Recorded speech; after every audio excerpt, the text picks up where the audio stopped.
What do you do when your family think you're a waste of space, a burden even? How do you react when they try to control everything you do and even try to force you to marry someone you don't even know? And how do you cope when they disown you all in the name of honor, just because you want to make your own choices in life? That's what we're going to be speaking about today on the Chrissy B Show. And tonight, I know this subject's going to be quite controversial. Maybe we're going to step on a few toes, but I really think the subject needs to be addressed more. My guests tonight are Simran Kahadi, who was discovered by her family, who was disowned by her family in the name of honor, and also Lynn Townley, a barrister and spokesperson of Save Your Rights.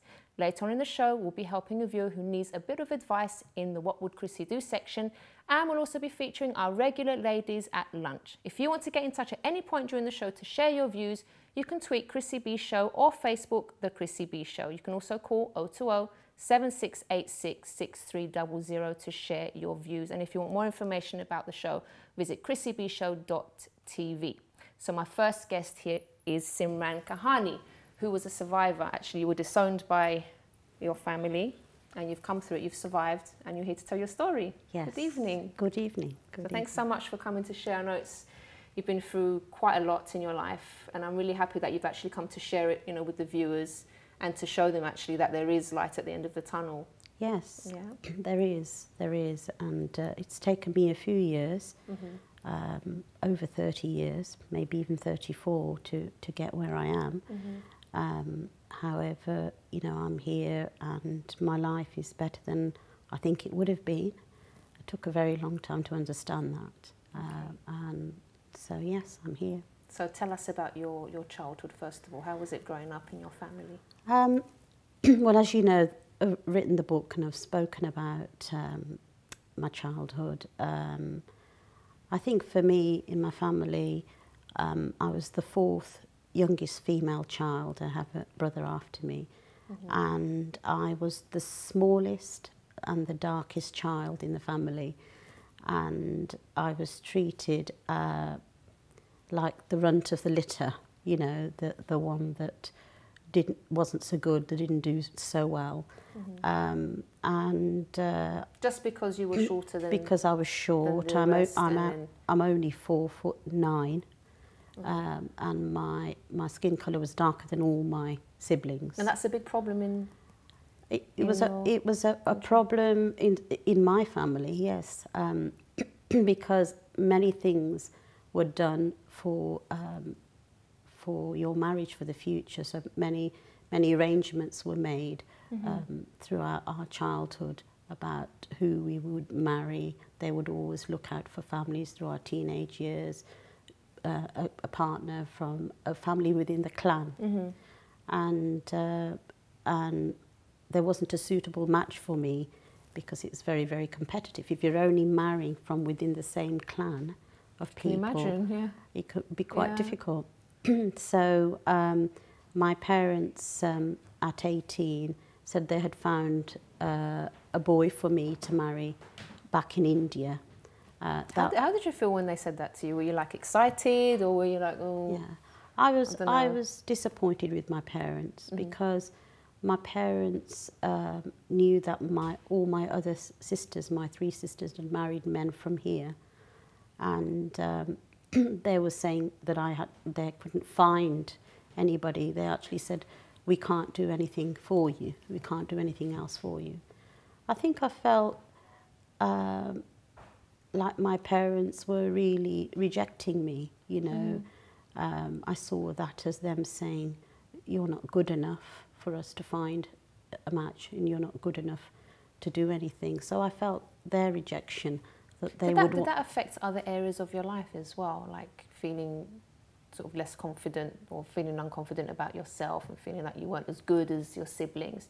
Did that affect other areas? I think throughout my childhood I felt that, yes. I would be reminded, it was openly discussed in the family that I was darkest. And when I remember a classic example of a neighbour who used to come quite often, and sometimes my aunts from my mum's side, they would come, and my mum would say, oh, she's small and, she's darker. What are we going to do, Mussy, or Mummy or whatever? Oh, And parents have no idea how it affects children with things that they say. I think it's even very if important. It's innocently, it's just said. like, for them it might be like, oh, it's a little joke, oh, what are we going to do with her? But it's like, it really affects you when you hear things like that from your parents and from neighbours and everyone. Oh, I think they were not said in joke, they were said in worry and seriousness. Okay. So that was a point. So my parents said there's nothing else they can do for me. I didn't feel that I had any other choice but to leave home. Childhood had been difficult anyway, on many, many levels. So I made the choice to leave. That was a very, I would say, brave thing to do at the time. In late 1970s, it was a very difficult thing to do. You'd hear about others who had left for similar reasons, for arranged marriages or forced marriages for that matter, or people who didn't want the choice that their parents gave them. But I never thought that, I knew there was a possibility that they would disown me, but I never thought it would be as bad as it was. Yeah. Were you kind of hoping they might come round and maybe say, look, we're sorry, come back home, we don't have to marry this person? Were you kind of hoping that would happen, or? I don't know. I just hoped that they would accept my choices, really. There was a part of me that knew going back into the family would be difficult for them as well. Difficult for me too, you know, without those choices. Once you leave home, you are shunned. If you're disowned, you are shunned, because the honour of the family is affected. So other people in the clan know that you've done that. Gets around quick, doesn't it? Because your life is restricted. So could you not have just said no, like, I don't want to meet this person, I don't want to marry this person, or there wasn't a choice for you, so either marry him or we don't know you? I think marry him or we don't know you. You know, and that, you didn't consider that maybe effect, meeting him or anything? What would I, you know, where would I have been? I had an education here from a young age. I'd been here since 6 years old. I was, you know, born in another country, but here since 6 years old. I was 18. I had studied. I wanted to go to college. Built your life here, didn't you? My life was here. So marrying somebody who didn't speak my language, who I would have to support, all these issues, they're huge issues for a young person of 18 to consider, you know. I mean, I don't think there's anything wrong with like arranged marriages where you actually get a choice, okay? Because, you know, people like your friends sometimes say, oh, I know this nice guy that you might suit with, or even the parents, I know, oh, your dad's friend knows this guy, and they do that because they see the personalities and they think these two will be quite good together, but they give a choice. They say, you just meet and see how it goes, but there's no like commitment or you have to be with this person. So that's something totally different, isn't it? But to actually be told it's this guy or else, that is very serious. Yeah, I mean, for me, I don't think my parents thought that there was any other choice for them, because I did not fit the model of the kind of person that they could have, you know, as husband for me within the clan that they came from. Finding men within the clan is quite difficult because you're limited, aren't you, from who you can choose from as well. So how was life when you left home? Well, you know, to say difficult is probably an understatement, really. It took me a little while to get on my feet, but, you know, I was very career-orientated from the beginning, and I worked in my profession. But the loneliness was the hardest, really. The loneliness without a framework of family, despite leaving the family, then feeling that isolated, was very, very difficult. People don't understand, because someone watching this might be thinking, oh, must have been great to have gotten away from the family, you're not restricted anymore, you can do what you want. But when whatever you say, however sometimes bad things are at home, you do have that bond, that connection with your family members, and you do miss them regardless of what's happened, because you're used to being in that family environment, and all of a sudden to be on your own. Yes, I think as human beings, you know, we relate to being in a family, and I think no matter what your family has done, you are still part and parcel of that family. Yeah. And that is how I felt, you know. It's like children who are cared for by councils, you know. They're, no matter what families have done to them, it is their families that they still want to know, despite everything. So, yes. Did you try to talk to them, try to contact them, or what happened? Yes, that in the book that I wrote, I talk about all my journeys to try and reconnect with my family. I had my sisters walk past me, you know, in a park down the street. They didn't even acknowledge you, nothing? No, they wouldn't look at you at all. That must have been terrible for you. It was terrible, and you know, it left me in a lot of confusion about that relationship between you and a sibling. You know, that there isn't a way to, no matter what I did, they, you know, I assumed that they felt ashamed of me. You know, and if you've shamed somebody, maybe they don't, you know, don't want to know you. Simran, what do you think made you different? Because I would think sort of you were the youngest. Your sisters aren't that much older than you, are they? Well, I was the youngest. No, the oldest would be, you know, 60, 61 by now. So probably 7 years. So there wasn't that big a gap. I'm thinking maybe, well, how come you were different and you had your own sort of mind to do things, and then I would think they would be as well. Kind of like they would understand your side, but they didn't. They wouldn't. I think, you know, without saying, I have a story where a moany, groany story from my past, you know. I think I was treated differently all through my childhood, you know. And I didn't know my siblings as siblings that I was close to.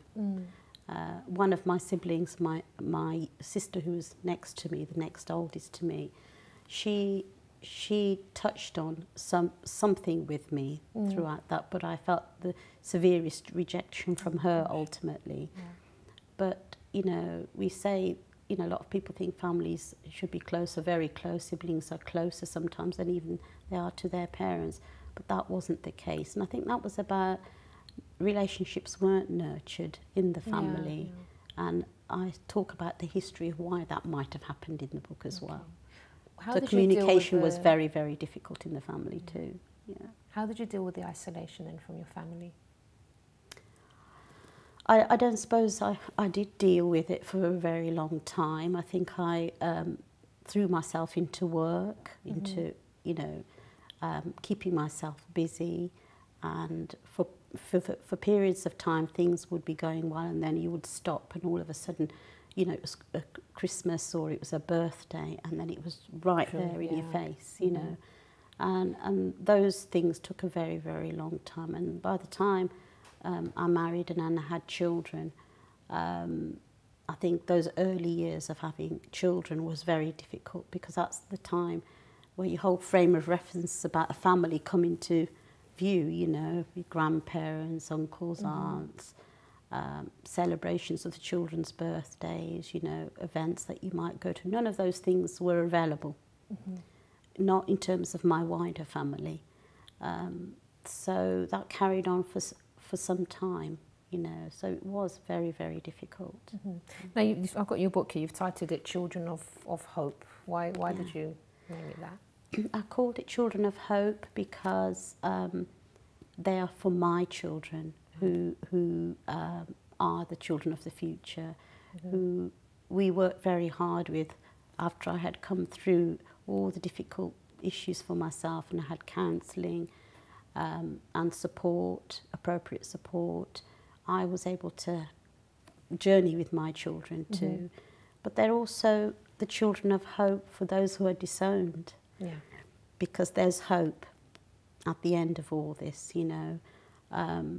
I had to have counselling, you know, I had to go to my GP for help. And I, you know, followed a journey where I went to Rwanda, and I tried to seek out what family was to people who no longer had family because of devastation in the genocide, you know, how they had created family and how they face these things. And you went on quite a journey, didn't you? Yes. Yeah. Yeah, quite a Tell journey. us about your husband. My husband, well, what can I say? He's been a great support to me. Yeah. And I think without his patience, his understanding and support, I don't think I would have come this far. We are friends.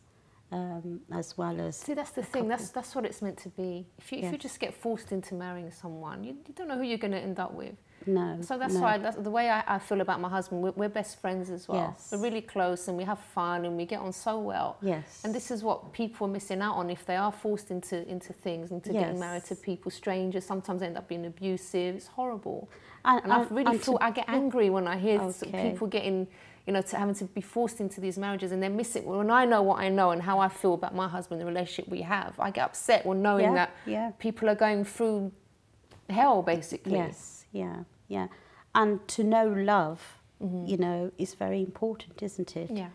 Simran, you're going to stay with us because we're going to go to a quick break. Okay. And then afterwards, we're going to have another special guest, Lynn Townley, who's a barrister and feels very strongly about forced marriages as well. So she'll be joining us after this.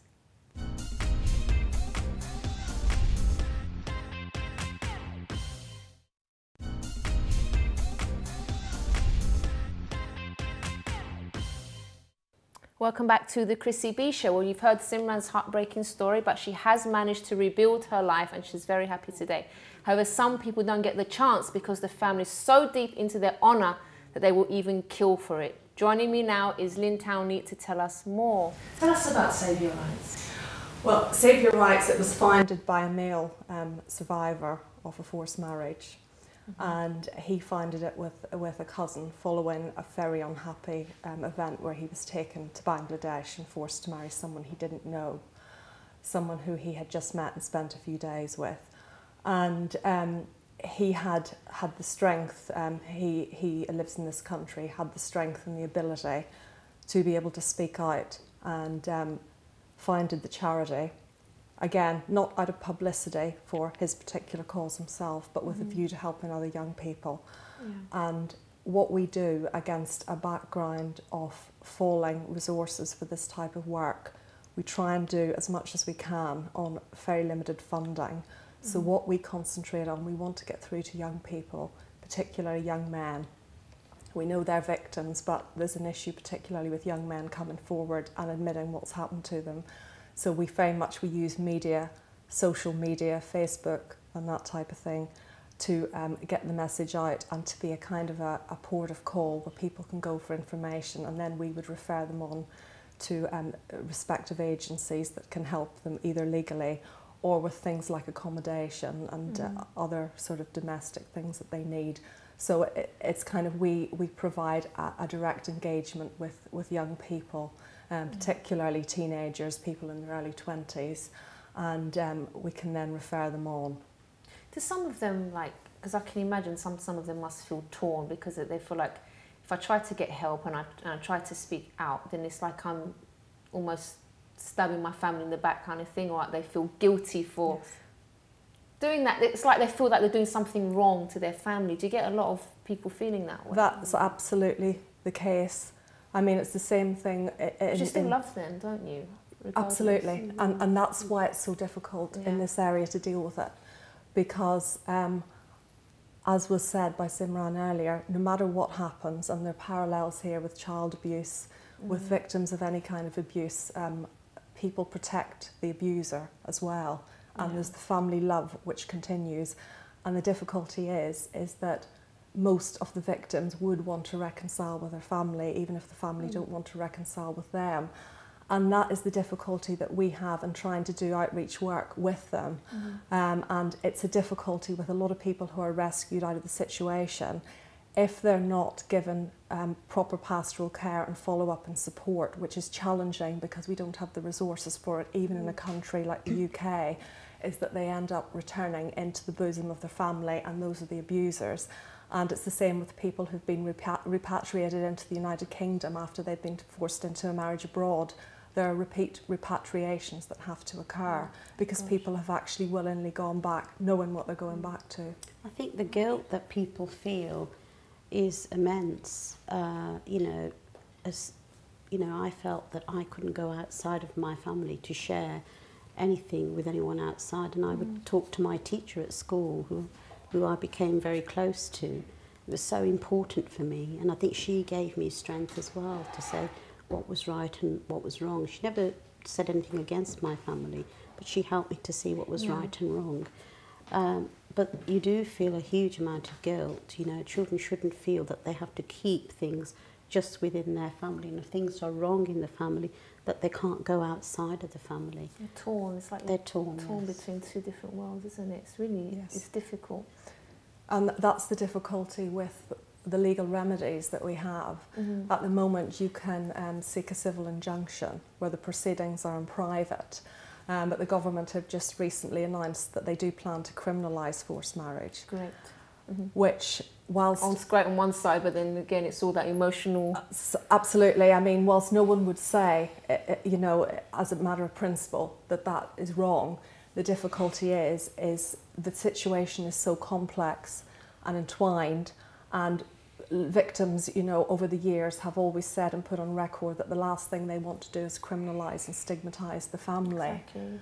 And we also run into difficulty as professionals as to how we deal with those people. But you kind of hope it's going to be some kind of deterrent so that parents do change, but then you know, don't have that guarantee and they could end up in prison at the end of the day. What do you do? Well, we have 5,000 inquiries a year to the forced marriage unit in this country, and we have 12 known deaths of women in this country a year, and we don't know how many more we have that are not reported.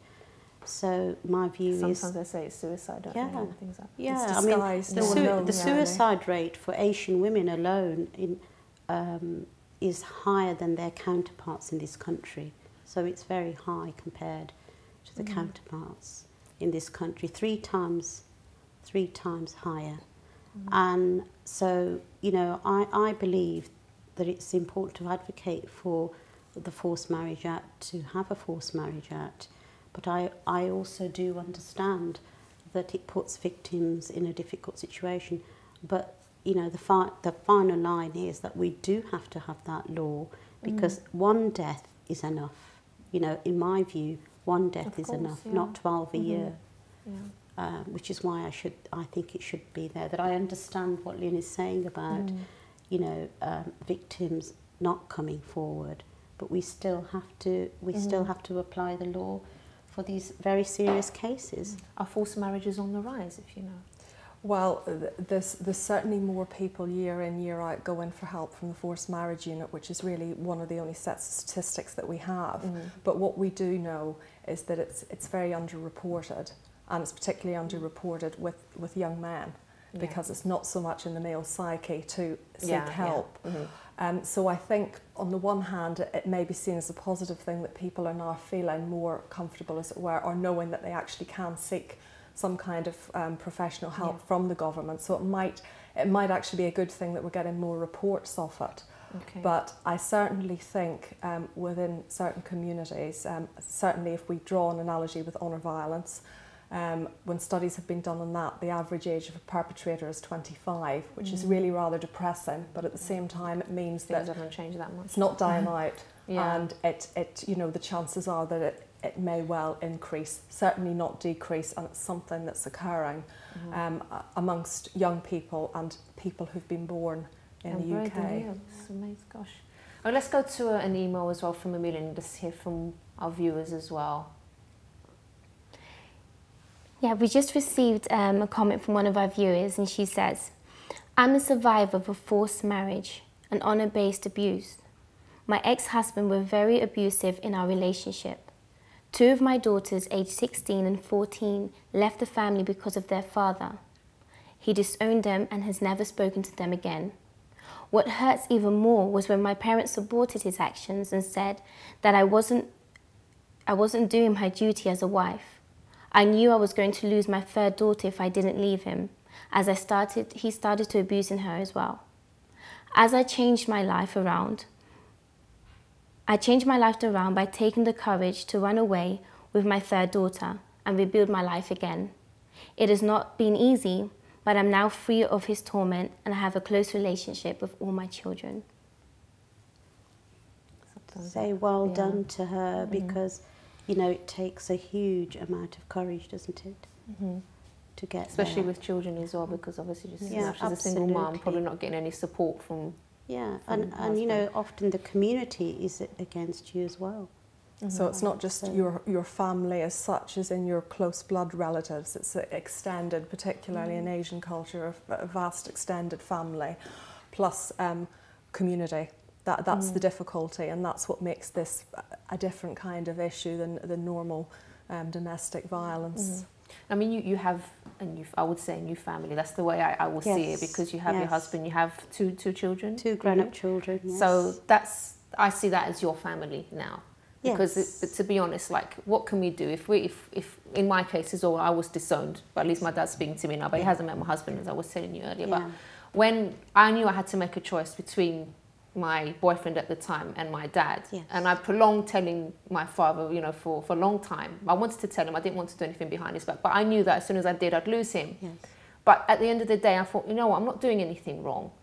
I've met someone that I've fallen in love with, I want to be with for the rest of my life. So if I have to lose my family for that, I will. And I went through hell at the beginning. It was hard. It was like on my wedding days, all my dad wasn't there, I was almost crying. But now I'm happy. I was so happy. I'm happy with my choice. I've never regretted that decision. And if family members don't want to be part of that, then I would say it's their problem.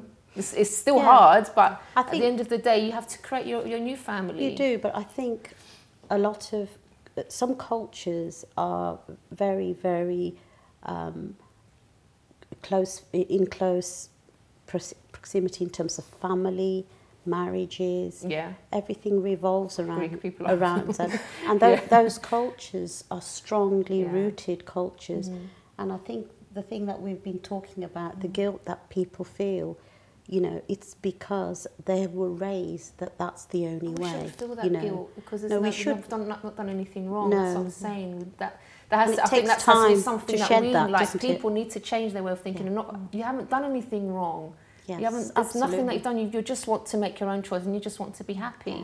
And I think that has to be drummed into people as well, to like change their way of thinking, that they don't feel guilty because you haven't done anything wrong. And we do that. We say a lot, don't we, to people? You know, I've worked with many survivors and victims, and I've said, you're not actually doing anything wrong here. And it takes them time, because they still feel the guilt. It takes time to shed that.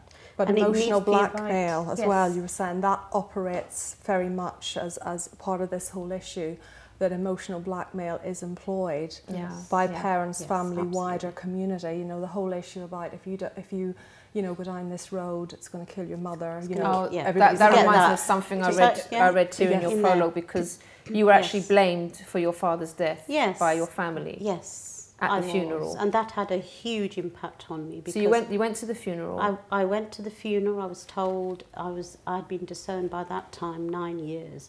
And I had a call from my brother to say, not how I was, anything, but some news that my father had died, and the community and the family are saying it's your fault. And I had to live with that for a long, long time. Was it my fault that I'd left? Leaving, the act of leaving was dishonourable. To leave home was dishonourable. Do you still blame yourself? Oh, no, I don't. Just making sure, because we're going to keep going with this show as well. Far from it. Far from it. And I think you do just have to be that human being in the end, and you have to look at things as they are, and you say, is it dishonourable to marry another person? You know, does it matter if they're, you know, black or white? Is it dishonourable to make a choice? Because it's about choice, isn't it? Your life is about choice. Ladies, what can the public do to help? What can we do? Again, it's having an awareness, knowing that the issue is there. Quite often, and this has come out with what Simran is saying, you may get help from an unexpected source. someone may be able to come and help you, you know, a GP, a teacher, that type of thing. What I would caution against, what happens a lot in these cases, if you are in a position of trust with someone because of your work or your professional, whatever you do professionally with that person, if they do report something like this, think long and hard about it. Don't go back and speak to the parents, because that happens a lot. That's really the last thing that you should do. You must be very circumspect if something is reported to you, or if you have any suspicions about what's going on. Take an interest, see what's happening, but be very tactful in how you approach it, because you could end up placing that person in greater danger. People are fearful of talking to outside agencies. Again, it's that thing about going outside of the family. But, you know, they don't have to talk to an Asian person. They can talk to anybody in a professional role. And we have much more awareness and training for professionals in the field of forced marriages, for instance, and honour-based issues. And, you know, people should be able to trust somebody and say, this is what's happening to me. Well, we're going to be putting both your websites up on the Chrissy B Show website as well, so if people do want more information, please do get in touch. And if there's anything we can do on the show as well, please do let us know, because we'd love to help, okay? All right, thank you so much for joining us. Thank you for sharing your story, and thanks for all the advice as well. Okay, so then after the break, we're going to be helping out a viewer who needs a bit of advice on our What Would Chrissy Do section, and we'll also be featuring our regular Ladies at Lunch, where we would actually dine by the sea this time, so join us then.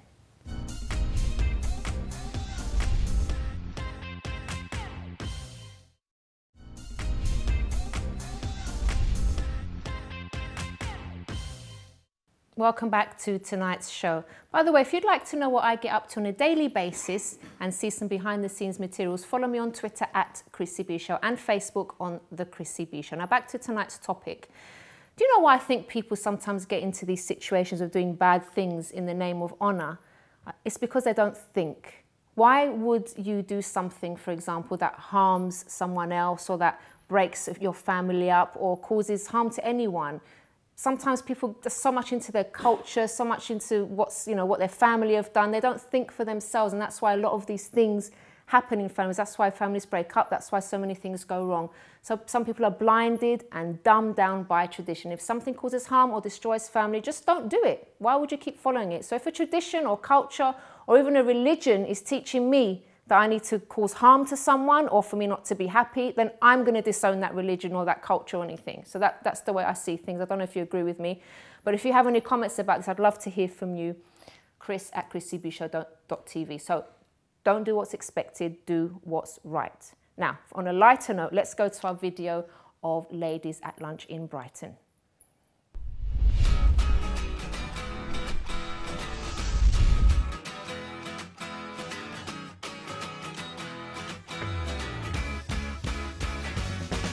Hi everyone, today we are in Brighton and we're outside the Little Bay restaurant. We've been here before. Barbara, you've been twice before, haven't you? Yeah, I've been to Kilburn and to Farringdon branches. So we thought we'd check out this one because the owner said it's quite different, and actually it's beautiful because right across the road is the beach and the beautiful blue sea. It's a lovely day, so just being here I think is just amazing on such a lovely day. So nice, we're very lucky with the weather. It's beautiful today. Okay, so I'm looking forward to the food because, as you know, the food's been great so far. The other Little Bays we've been to, and lovely big portions. So we're going to go inside and check it out.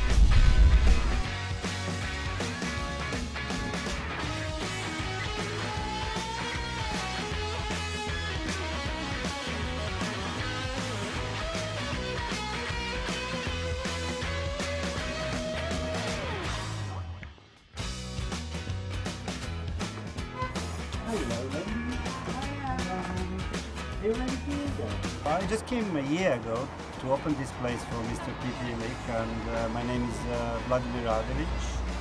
I'm managing the place, and also I'm a head chef. So for the starters, we serve crispy goat cheese parcel, chicken satay with peanut butter sauce, and you have a classic prawn cocktail with a twist of avocado.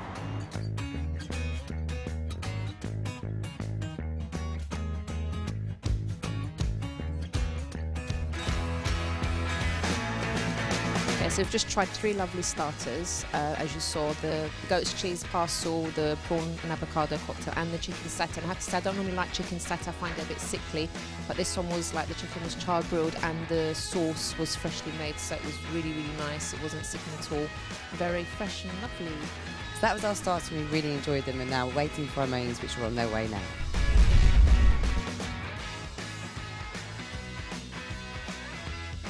I spent 10 years working for Peter. It's been a pleasure so far. I'm just trying to teach the young guys how to cook. So the main dish, we served the slow roasted shoulder of lamb. Then it was lovely sea bass fillets. If you want to see our latest offers and the menu, you can always do on www.littlebay.co.uk. And I hope you enjoy it also.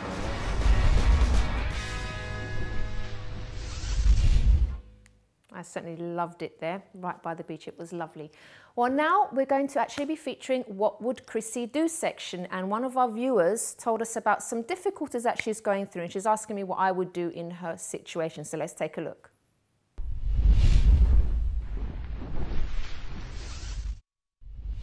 Hi, I'm Heather Farry. I'm 43 years old and at present I'm unemployed. I've done quite a few factory jobs. I've done a help desk job in a cleaning office, which was one of the most stressful jobs of my life. I've been a massage therapist. When I was a lot younger, when I was 16, I was a photographic model, very, very briefly. Waitressing, nightclub work, lots of different things. I've never known what I've wanted to do, and I still don't. With factory jobs, you can get through the day usually because of the people you're with. You can make conversation about anything, about what you watched on telly.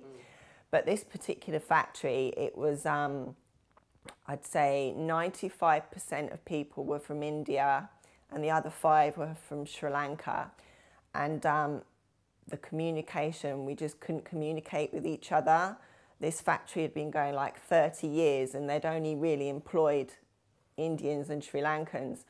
And they basically thought I was thick because they would repeat themselves, but because their English wasn't precise, they would say things like, "Put it," and I'd be like, "Put what, where?" And they thought I was being difficult, but I just didn't understand what they wanted from me. So I'd either pretend I knew what they was talking about or just try not to get into conversations because it was a nightmare. Not having a job is really scary, especially in a recession. So I've left one type of stress, the stress of hating my job and being in a violent marriage, to feeling free. But now I've got the stress of what do I do now?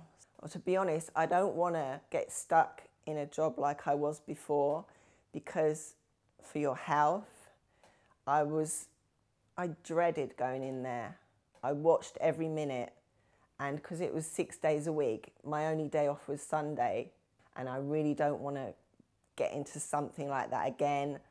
I mean, if I did have to do a job I didn't like, then I am going to go to college now once a week to try and do something a bit more enjoyable, like clothes making. So if I did have to do another horrible job, hopefully it would be as well as getting some kind of course going. I've been working since I was 16 years old. I've hated every single job I've ever done. I've watched the clock every minute. I've just left a violent husband. I'm in a women's refuge. I have no idea what job I could do where I could be happy, or what job I could do with the abilities I have. What would Chrissy do? Oh, bless her, she's so lovely. So Heather, I've made a few notes here from some of the things that you were saying, and my first impression of you is that you're very sweet, you're a very lovely person, you're attractive as well, you've got looks as well. And you actually have a lot going for you, even though, you know, you might think that you don't. And I also think you have a lot of backbone, because you've actually stayed in that job for, I think you said 2.5 years. That's like amazing, because I probably would have lasted a day there. So it shows that you have some kind of backbone and you have perseverance, and you stick with things, even though it was something that you didn't like. But in a way, it is a quality, because it shows that you can handle yourself. You're quite a tough person. And as well, you mentioned that you've just left an abusive relationship. Again, that's something that's actually very brave to do, because a lot of women remain in abusive relationships, partly sometimes because they think they can't, do it on their own, they can't make it, but also they're afraid, they think they're not going to be able to manage financially and all of that. But you actually took the stand and you walked out, and you said that in a way that was something great that you did, because you're free from that and you're free from the job, but then it's scary. But just the fact that you did that and you had the strength to do that, you show a lot of bravery as well. So those are the things that I see that you've got going for you already.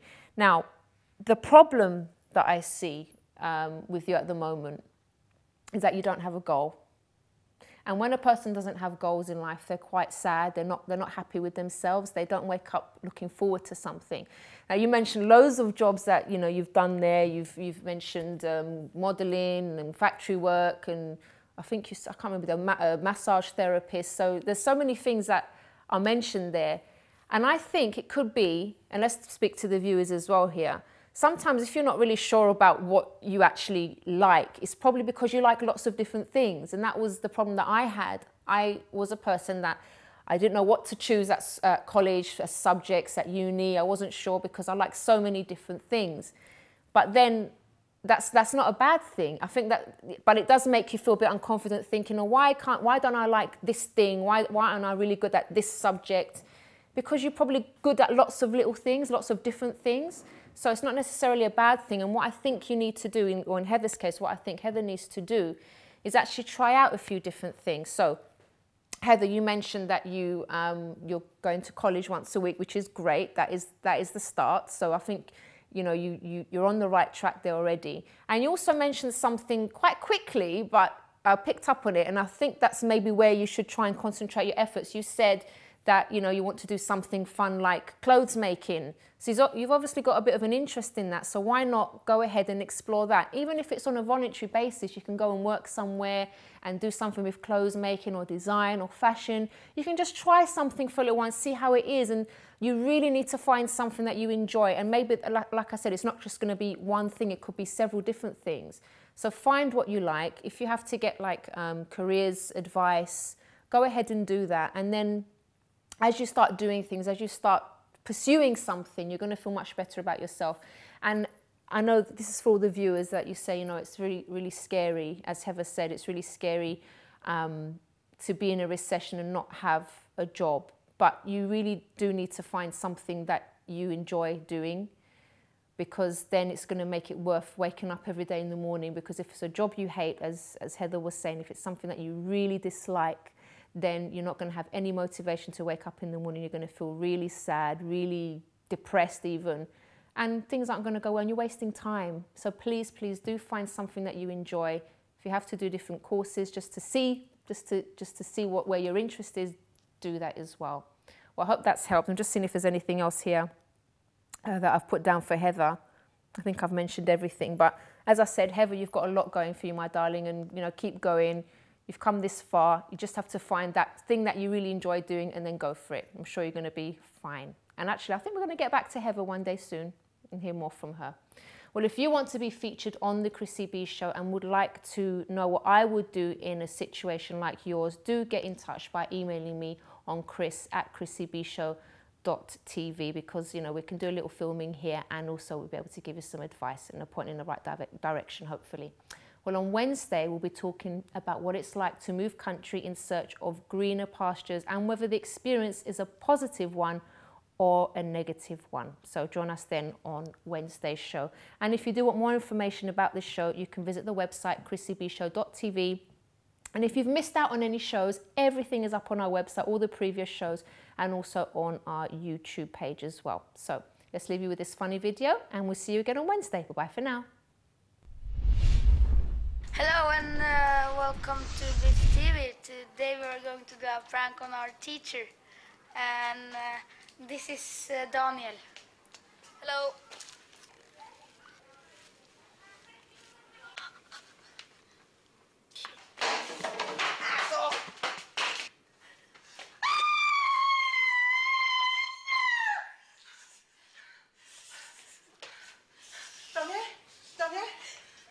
Daniel? Hva er det som foregår her? Hva er det som foregår? Det var flott. Kom deg opp! Skru av det jævla kameraet! Skru av kameraet!